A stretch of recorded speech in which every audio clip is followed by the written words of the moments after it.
টানা 2 বছরের সামরিক আগ্রাসনে নরকে পরিণত হয়েছে ফিলিস্তিনের গাজা উপত্যকা, যেখানে শিশু থেকে বৃদ্ধ সবাই ইসরায়েলি বর্বরতার শিকার। শনিবার উত্তর ও পশ্চিম গাজায় ব্যাপক সামরিক অভিযান চালায় প্রতিরক্ষা বাহিনী আইডিএফ। এতে সুজায়া, তুফা ও জেতুনের রক্ত ঝরে বেশ কয়েকজনের। অভিযানের সময় 70 বছর বয়সী এক বৃদ্ধাকেও ড্রোন দিয়ে তাড়া করে হত্যা করা হয়।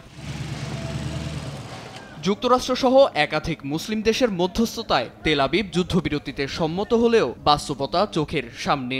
সহিংসতার লেলিহান শুধু গাজায় নয়, পুরো মধ্যপ্রাচ্যে ছড়াবে বলে সতর্ক করেন হামাসের নির্বাসিত নেতা খালেদ মাশাল।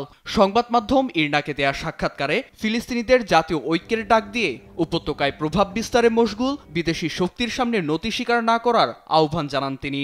সেই সঙ্গে যুদ্ধাপরাধে জড়িত ইসরায়েলি নেতাদের আইনের আওতায় আনার দাবিও তোলেন তিনি। এদিকে কাতারের দোহায় আয়োজিত দোহা ফোরাম 2025-এর সাইডলাইনে রয়টার্সকে দেয়া এক সাক্ষাৎকারে তুরস্কের পররাষ্ট্রমন্ত্রী হাকান ফিদান বলেন, গাজায় কার্যকর শাসন ব্যবস্থা প্রতিষ্ঠা না করে হামাসের নিরস্ত্রীকরণ সম্ভব নয়।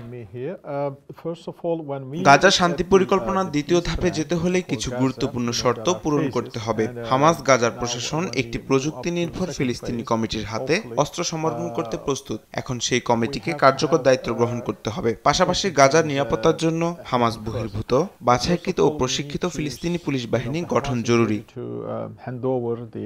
অন্যদিকে স্বাধীন ও সার্বভৌম ফিলিস্তিন রাষ্ট্র গঠনের ইঙ্গিত দেয় সশস্ত্র গোষ্ঠী হামাস।